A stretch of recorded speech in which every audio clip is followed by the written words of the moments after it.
Et bienvenue, c'est le 18h. And welcome to the 6 p.m. Bilingual News. Coopération commerciale, le cacao camerounais va conquérir le marché russe. Par cette occasion, l'or brun bénéficiera d'une meilleure revalorisation sur le marché international. Un acte qui intervient demain du dernier sommet Russie-Afrique tenu à Saint-Pétersbourg en présence du président de la République, Paul Biya. Showers of blessing have located a good numbers of mutualists in the town of Nkoteng. A caravan of the Mutual Assistance and Solidarity Maso Act 3 drove past the area for the raffle draw ceremony, leaving many happy winners of the equipment and finances get them share their joy in this newscast. Ladies and gentlemen, welcome to the 6 p.m. Bilingual News. Royal Soir, première partie. RAISSA MOKO. La présidentielle 2025 se joue déjà au Conseil constitutionnel. Maître Ntine Ban Mbomo, candidat déclaré, vient d'introduire 2 recours auprès de la haute juridiction pour exiger l'annulation du fichier électoral et le statut des candidats résidant à l'étranger. Des recours jugés irrecevables à l'issue d'une audience tenue il y a 2 jours au Palais des Congrès de Yaoundé. Plus de précisions avec vous, Jean-Marie Anaba. Quelques mois seulement après avoir déclaré sa candidature pour la prochaine élection présidentielle, l'avocat au barreau de Paris a voulu voir clair sur certaines dispositions du code électoral. Maître Christian Timbane Bomo. Que le Cameroun ait un fichier électoral qui est constitué par un organe électoral indépendant et non les commissions électorales mixtes de révision des listes électorales, et que les 12 mois de résidence continue qui sont imposés aux Camerounais de la diaspora ne soient pas retenus tout simplement parce qu'il y a une discrimination à l'égard des Camerounais de la diaspora qui participent pourtant à l'élection présidentielle. Dans une jonction de procédure, le Conseil constitutionnel réuni le 1er août 2023 au Palais des Congrès de Yaoundé a jugé les recours irrecevables comme prématurés et pour défaut de qualité. Un déni de justice selon l'homme de droit. Un des sacro-saints principes du débat en justice, c'est le contradictoire. Il n'y a pas eu de contradictoire. On nous a convoqués à une audience tout simplement pour nous lire la décision d'une irrecevabilité que le Conseil constitutionnel n'a pas réussi à justifier. Pour Maître Christian Timbane Bomo, le rejet des recours par le Conseil constitutionnel n'est pas synonyme de disqualification. Je suis candidat à l'élection présidentielle en 2025 ou avant. C'était juste un débat que je voulais avoir sur le fichier électoral. En tant que candidat, je dois veiller à ce que le maximum de Camerounais s'inscrivent sur les listes électorales. En attendant la convocation du corps électoral pour cette élection présidentielle, le code électoral est clair. Tous les candidats déclarés à cette élection doivent être citoyens camerounais d'origine, justifiés d'une résidence continue dans le territoire national d'au moins 12 mois consécutifs, une inscription sur les listes électorales et avoir 35 ans révolus à la date du scrutin. Développement des communications satellitaires, une conférence subsaharienne pour les spectres s'est tenue ce jour à Yaoundé. Les échanges étaient présidés par le ministre de la Communication pour René Emmanuel Sadi. Il s'agit d'optimiser et d'accélérer la transformation digitale du continent et attendu un plaidoyer pour l'attribution des spectres additionnels. En économie, coopération commerciale, les retombées de la présence du chef de l'État au dernier sommet Russie-Afrique.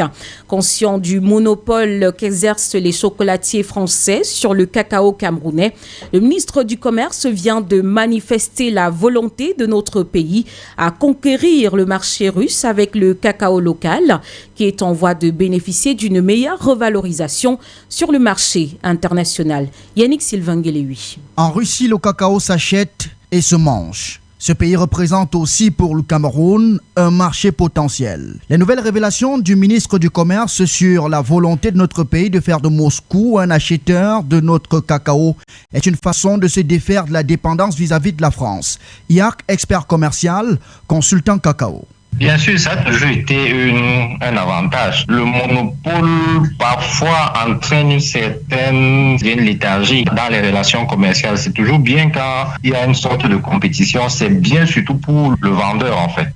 En réalité, il n'est pas question de ne plus commercer avec la France. Il faut rechercher l'équilibre des forces afin d'avoir plus de marge de manœuvre. Surtout que rien ne nous garantit qu'avec la Russie, la transformation de nos matières premières sera au rendez-vous.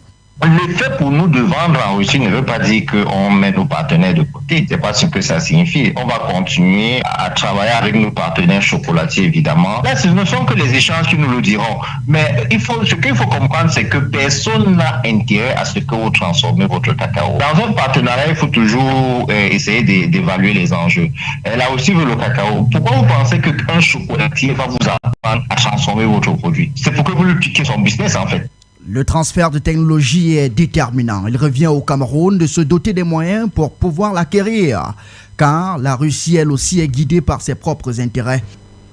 En santé, une meilleure prise en charge de l'hypertension artérielle en 2023. C'est le thème des Journées nationales de l'hypertension artérielle entamées depuis 2 jours au Cameroun.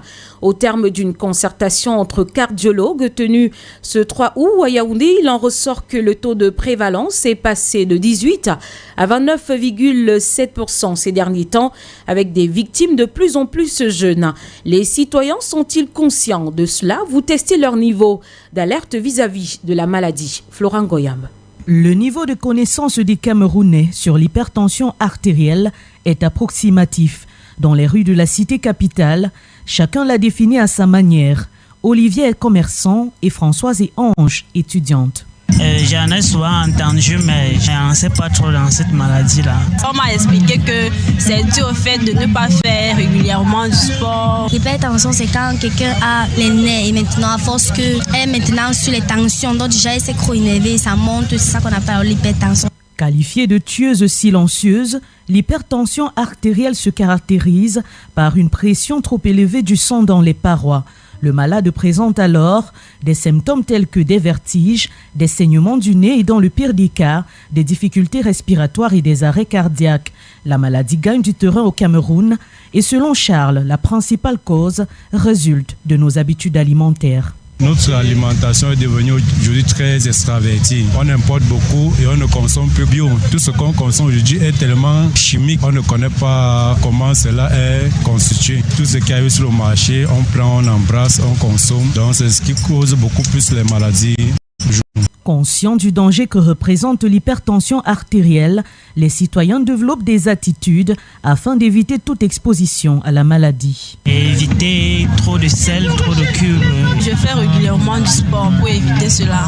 Manger sainement. Je dois éviter d'avoir les nerfs d'être fâché à tout moment. Selon les chiffres du ministère de la Santé publique, l'hypertension artérielle touche 30% de la population camerounaise et tue près de 17 000 personnes par an. 8 pêcheurs ont été retrouvés décapités hier mercredi à Darak, dans la région de l'extrême nord du pays. Ces hommes ont été tués par des éléments de Boko Haram. Selon les premières informations en circulation, le fait vient s'ajouter à une série de meurtres enregistrés dans cette zone du pays. Modeste Bontenkoui. L'attaque de Darak est sans surprise pour le géostratège professeur Franck Ebogo. L'assassinat des 8 chefs dans cette localité réveille le souvenir des 4 civils tués à Mora au mois de mai 2023. Au-delà des affrontements visibles, les hostilités se poursuivent dans les coulisses. On n'a pas maîtrisé Boko Haram. Les combats frontaux ont cessé. La période où Boko Haram avait la tirée lourde est révolue. Aujourd'hui, Boko Haram est entré dans la clandestinité. Boko Haram se comporte comme un groupe criminel qui se fond au sein de la population et qui échappe, n'est-ce pas, à la vigilance et au contrôle des forces de défense et de sécurité. Peu importe les initiatives de défense, le climat actuel n'est pas favorable à la lutte contre cette secte terroriste dans le septentrion du Cameroun, selon l'expert. Nous sommes entrés dans la période des pluies. Et les îles de Barak, îles Haïfa et autres sont des zones en saison sèche en réalité qui ne sont pas couvertes d'eau et en saison de pluie comme c'est le cas actuellement. Il y a des territoires qui sont isolés par des mâts d'eau, ce qui rend donc difficile une pénétration en profondeur des forces de défense et de sécurité. Et évidemment aussi ce qui fait le jeu de Boko Haram. Le groupe rebelle multiplie ses embuscades et fait tomber des innocents à chaque ouverture d'une brèche. Selon le professeur Franck Ebogo, la solution est entre les mains des riverains. Il faut une collaboration accrue entre la population et les forces de défense. Ça veut dire que ce sont les populations qui doivent travailler en intelligence avec les autorités administratives ou bien militaires pour signaler tout cas suspect. Vous imaginez bien que dans ces localités-là, on ne peut pas mettre un gendarme ou bien un militaire à tous les mètres le long du tracé frontalier parce qu'il y a une difficulté opérationnelle sur le terrain. Selon le géostratège, les comités de vigilance sont toujours en éveil, mais leurs actions seules ne sont pas suffisantes. Parlons Masso à présent. L'agence Renapro Finance SA de la ville de Nkoteng enregistre à son tour de nombreux bénéficiaires de l'acte de la mutuelle d'assistance et de solidarité. À la suite d'un tirage au sort crédible et transparent, les mutualistes de cette localité expriment leur satisfaction et disent tout leur engagement à acheminer avec la Masso à court, moyen et long terme. Bertrand Bois. Le sourire, la joie et les remerciements étaient le partage des mutualistes de la ville de Nkoteng. Ces derniers ont convergé en masse à l'agence Renapro Finance SA de la dite ville où s'est déroulé le tirage au sort de l'acte 3 de la mutuelle d'assistance et de solidarité. Au menu de ce tirage, des financements de projets, du matériel pour équipement de maisons et du matériel roulant. Et les premiers bénéficiaires sont ceux des financements de projets Satisfaction chez Bekono Rachel Florence, bénéficiaire de 500 000 francs CFA, et Mekongomba la bienvenue, bénéficiaire de 250 000 francs CFA. Je suis très content pour la Renapro qui m'a fait aujourd'hui heureux gagnant de 250 000. Je suis vraiment très satisfait. Je suis très émue parce que c'est une grande surprise pour moi. Ça, c'est ma deuxième fois que j'assiste à ce tirage. Je dis merci à Renapro, à la Masso, parce que cet argent me permettra de pouvoir ajouter la marchandise dans ma boutique pendant ces rentrées scolaires. Inès Mundu Tita, qui a fêté ses repas au feu de bois, désormais, grâce à la cuisinière de la Masso, la donne a complètement changé. La joie est immense. Renapro fait trop de joie dans mon cœur par rapport à les bons services. Vraiment, je n'étais pas trop intéressée au Masso. Je suis venue plusieurs fois. Le directeur a insisté que je dois jouer ça. Il a insisté plusieurs fois. Je viens, je rentre. Et quand je suis partie à la maison, j'ai pensé de bonnes choses que j'ai eu à faire à cause du service que Renapro me fait. Ça m'a pris par surprise. À la recherche d'un salon pour équiper un domicile, Ananga Jean-Marie est l'heureux bénéficiaire. Son témoignage est émouvant. J'ai contourné beaucoup de banques dans le Cameroun, mais j'ai changé quand je suis arrivé à Renapro. À moins de 4 mois, je me suis inscrit à la Masso. Et voici le résultat. Ça va m'aider à arranger mes petits projets, bien afin de remettre l'argent en retour. Merci Renapro. Assamba Mendoga Pierre-Christian est l'un des bénéficiaires d'une moto. Juste un sentiment de satisfaction. Pour moi, c'est un rêve qui devient réalité. Vraiment, grand merci. La cérémonie, qui a duré en moyenne 3 heures de temps, s'est déroulée dans une symbiose totale, une ambiance rayonnante. Moutombi Guy Bertrand, directeur d'agence Renapro Finance SA, Nkoteng. Pour cet événement, je remercie grandement le Seigneur parce que tout s'est bien passé. Les mutualistes se sont bien comportés dans l'ambiance et dans l'amour. Ceux qui n'ont pas encore cru au projet de Masso, nous sommes à leur disposition pour les servir. La caravane de l'acte 3 de la mutuelle d'assistance et de solidarité a pris congé de la ville de Nkoteng sous une salve d'applaudissements des mutualistes de la dite ville. À l'étranger, sans transition, coup d'État au Niger, les populations nigériennes ressentent les conséquences des sanctions internationales. Les prix des denrées alimentaires sont en hausse et certaines denrées sont indisponibles. La Banque mondiale a cessé ses versements au pays jusqu'à nouvel ordre. Ces sanctions risquent de peser lourd sur le Niger. Corée du Sud, une attaque au couteau fait au moins 14 blessés ce 3 août. L'homme armé a poignardé 9 personnes et blessé 5 avec son véhicule. Selon le média coréen, le suspect est âgé d'une vingtaine d'années et travaillerait dans le secteur de la livraison. Le concerné n'était pas sous l'emprise de la drogue ou de l'alcool.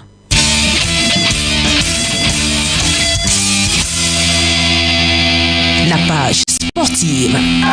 Et c'est avec les jeunes sportifs des lycées et collèges du Cameroun qui bouclent demain à Gashika dans le Nord, l'avant-troisième édition des Jeux scolaires de la FENASCO Ligue A. Avant la journée de revoir de demain, ce jeudi aura permis à chaque élève de poser un acte en faveur de l'environnement en plantant chacun un arbre. Demain, la finale de football féminin viendra mettre un terme à ce rendez-vous. Ce sera en présence du ministre des Enseignements secondaires, Pauline Alova-Lyonga. On rappelle, la région du centre domine les Jeux avec près de 20 médailles d'or. The second part of the news in the English language with ERATUS NDUEH. We open with Maso, where the showers of blessing have located a good numbers of mutualists in the town of Nkoteng, a locality in the Upper Sanaga division in the Central region, as the caravan of the Mutual Assistance and Solidarity Maso Act 3 drove past the area while leaving so many happy winners for material equipment and finances during the raffle draw ceremony, which took place yesterday, August 2nd, 2023, after that of Obala, Mfu, Bafusam, and Edeya. Get them speak in the following Vox Pop as they express their joy, and the Director General of the agency who talks on his satisfaction for the event. I am so happy for RENAPRO Finance SA agency who have made me a happy winner of the sum of 250,000 francs CFA.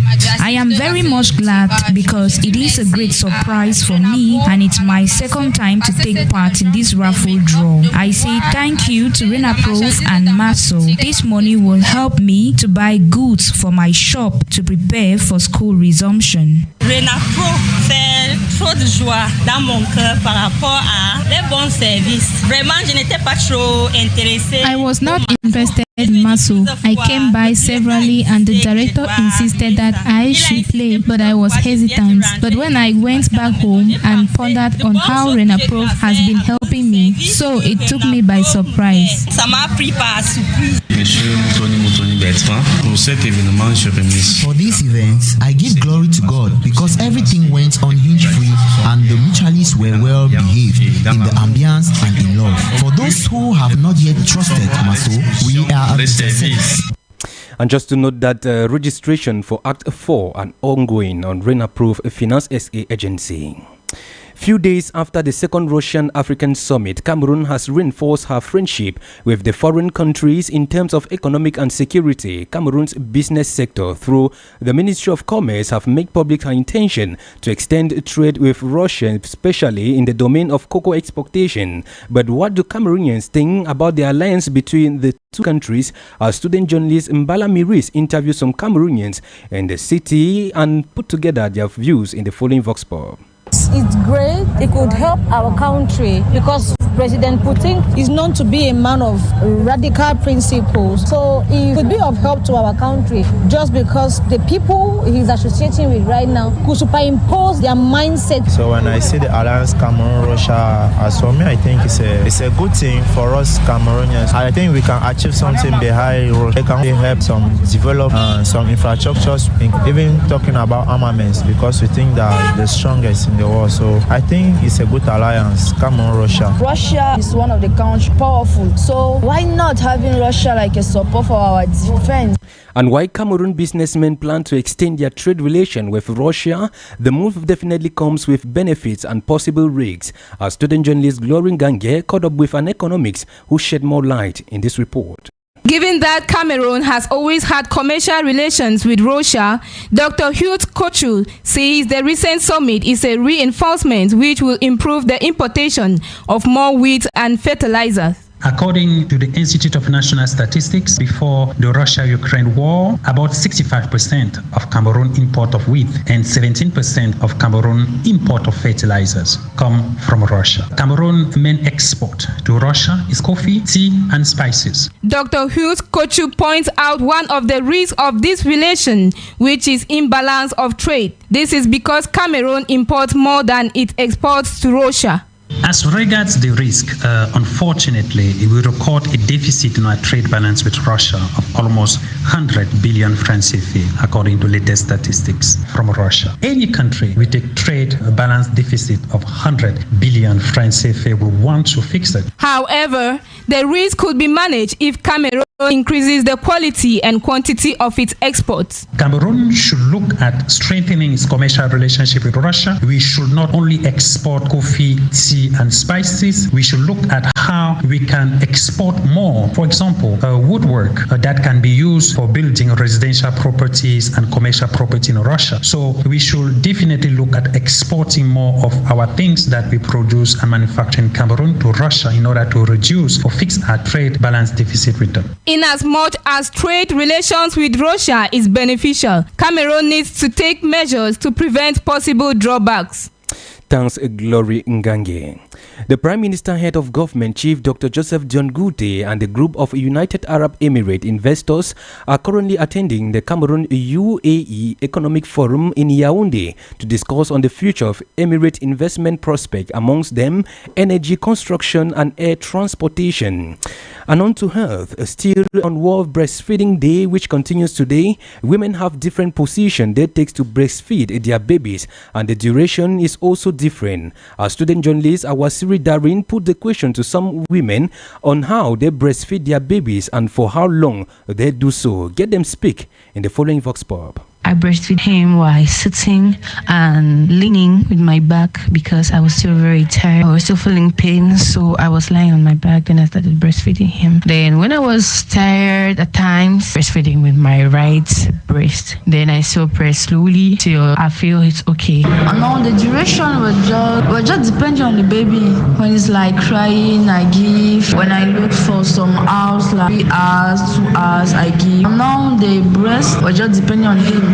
You can suck it for about 30 to 15 minutes, one, and the other one for like 10 to 15 minutes. Now the position was just like, but depending, in the night I could give him while lying down, the evening, morning, during the day while sitting.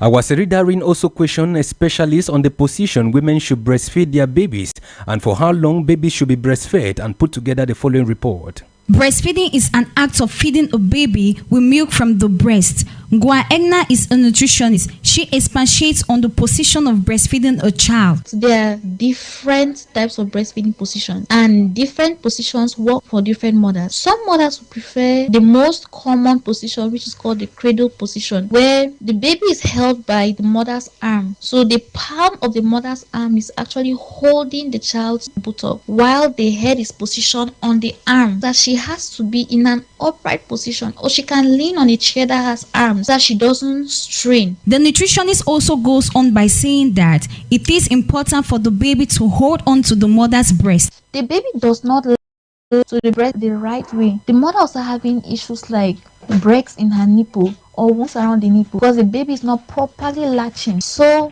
in order to ensure that the baby is properly latching, the easiest way to know is that the areola, that's the black part around the breast, the baby's mouth should fully cover it. Ina further emphasizes on the duration of breastfeeding babies depending on their ages. It also depends on how full the breast is. For mothers who really don't have a lot of milk supply, will take the babies longer to suckle because they are trying to, get as much as they possibly can. Breastfeeding actually contributes to the growth of the baby, and the mother should do what she is being told by the specialist.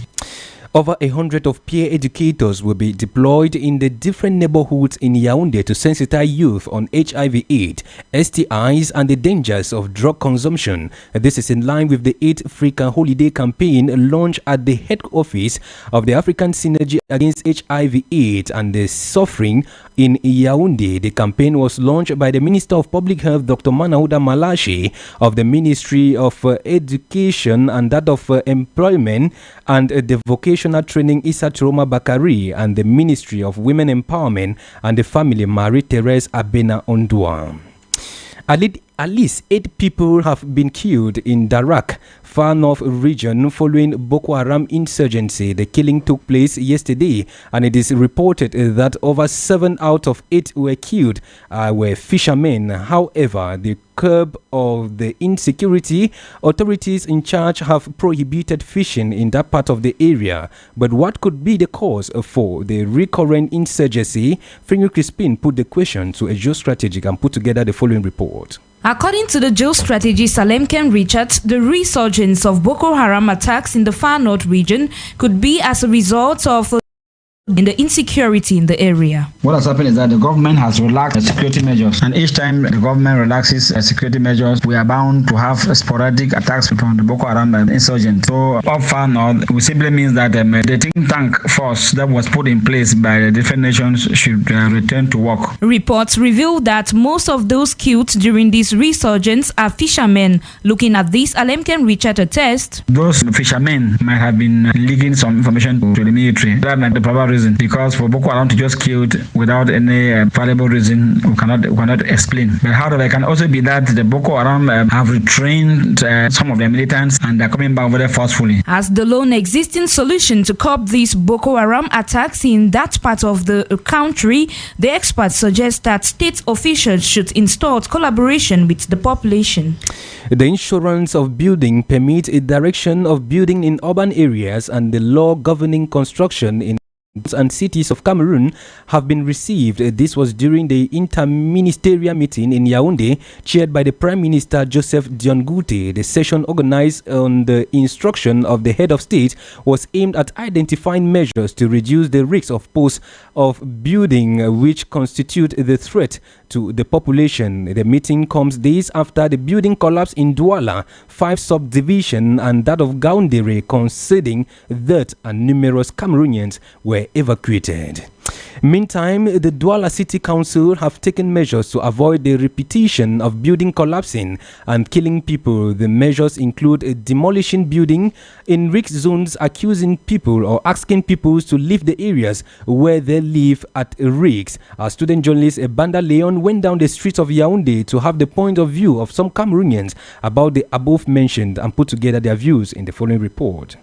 Vox Pop. I think that the government is somehow harsh, but if in doing what they are doing regarding the flood and the rest, if they give money to these people, to the owners of the houses, it could help them.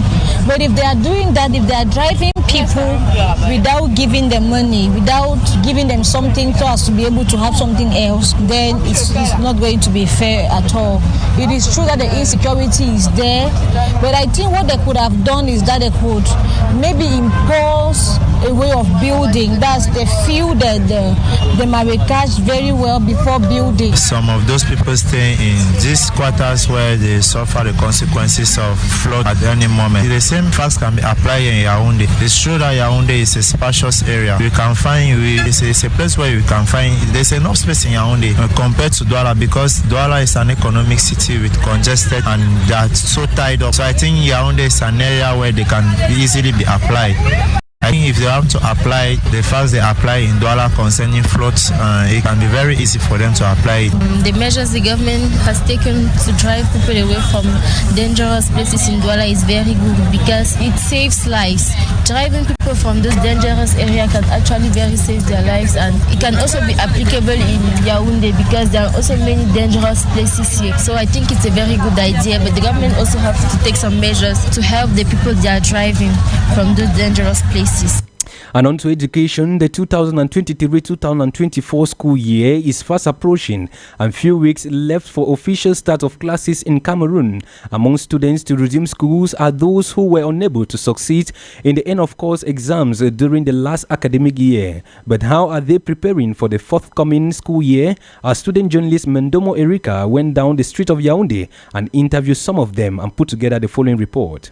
The resumption of classes this year begins for 2023. Frankie, who did not pass his exam last school year, intends to start out this time. And have been given to me new objective by revising some past questions and organizing reading group for me to achieve more knowledge and to pass my exam so that my parents should be proud of me and avoid unnecessary things like going out with friends. Instead of that, let me stay at home and concentrate by revising my books, solve some past questions. Dylan reveals himself that he has not been conscious enough last year and is better prepared to leave this habit behind him. My objective for the new academic year coming is that I want to concentrate to pass my exam by putting away all my bad habits and become more conscious. Same for Oliver, who has decided to get away from certain distractions to concentrate better, and for that he's not waiting for September. He has already started his preparation. I decided to focus a little more this year and get away from distraction. I will learn to stay home and study anytime now, without waiting for school to start again in September. I already started revising my books and courses from last year. I have to be serious. Hope that the new academic year will be a smiling one for them. And in sport, the Cameroonian Trinidad national team have arrived at Trinidad and Tobago ahead of the 7th Commonwealth Youth Games. In the discipline, the team left earlier today at the Simalen International Airport, Yaoundé, with a delegation of 8 people made up of 5 athletes, 2 coaches. The competition this year in Trinidad and Tobago will begin tomorrow, August 4th, to end on the 11th of the same month.